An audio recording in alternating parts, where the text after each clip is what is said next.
Thomas the Tank Engine was grumbling to the other engines. "I spend my time pulling coaches about, ready for you to take out on journeys." The other engines laughed. "Why can't I pull passenger trains too?" "You're too impatient," they said. "You'd be sure to leave something behind." "Rubbish," said Thomas. "I'll show you." One night he and Henry were alone. Henry was ill.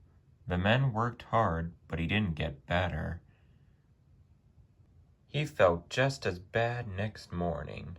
Henry usually pulled the first train, and Thomas had to get his coaches ready. If Henry is ill, he thought, perhaps I shall pull his train.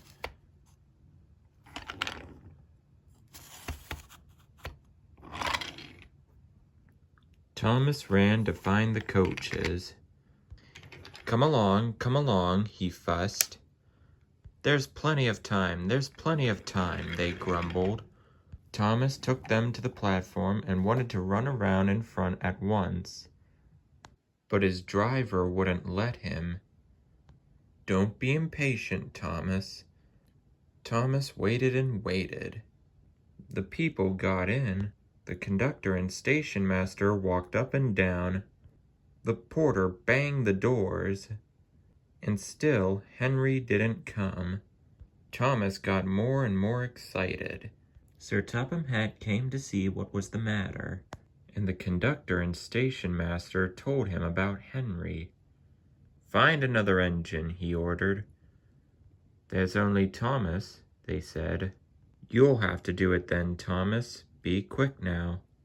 So Thomas ran round to the front and back down on the coaches, ready to start.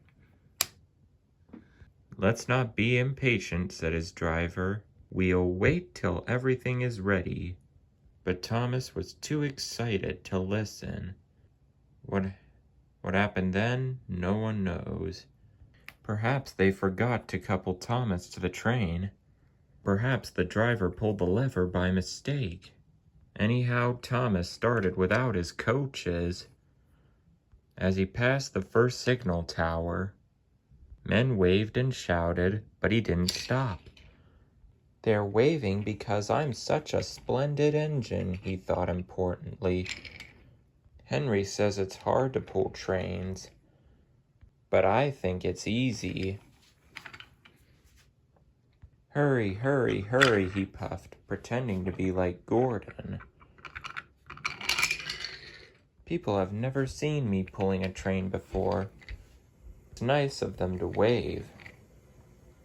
And he whistled, "Beep, beep, thank you." Then he came to a signal at danger. "Bother," he thought, "I must stop. And I was going so nicely, too. What a nuisance signals are." He blew an angry beep, beep on his whistle. The signalman ran up. "Hello, Thomas," he said. "What are you doing here?" "I'm pulling a train," said Thomas. "Can't you see?" "Where are your coaches, then?" Thomas looked back. "Why, bless me," he said, "if we haven't left them behind." "Yes," said the signalman. "You better go back quickly and fetch them." Poor Thomas was so sad he nearly cried. "Cheer up," said his driver. "Let's go back quickly and try again." At the station, all the passengers were talking at once. They were telling Sir Topham Hatt what a bad railway it was. But when Thomas came back, and they saw how sad he was, they couldn't be cross. He was coupled to the train, and this time he really pulled it.